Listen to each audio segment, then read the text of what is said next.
बिस्मिल्लाहिर्रहमानिर्रहीम। हाजरीन मोहतरम, सही बुखारी किताबुल फ़रैज़ की हदीस पाक है।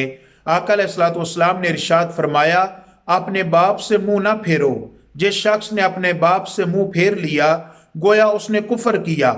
यही वजह है कि बहुत सारे उलमा, मुहद्दिसीन, उरफा, औलिया फरमाते हैं कि लोगों अपने आप को अपने बाप का फर्मा बरदार बना लो ताकि दुनिया और तुम्हारी औलाद तुम्हारी फर्मा बरदार बन सके। अपने बाप की सख्ती और डांट को बर्दाश्त करो ताकि तुम जमाने में बाकमाल हो सको। अपनी निगाहों को अपने बाप के सामने झुका कर रखो ताकि अल्लाह ताला तुम्हें जमाने में अरूज और बुलंदी अता फरमा दे। और कभी भी तुम्हारे दुख और गम की वजह से तुम्हारे बाप की आंखों से आंसू ना गिरें। कहीं ऐसा ना हो कि अल्लाह ताला तुम्हें जन्नत से गिरा दे। अल्लाह ताला हम सब को अपने वालिदैन का अदब व एहतराम करने की तौफीक अता फरमाए। अस्सलामु अलैकुम व रहमतुल्लाह।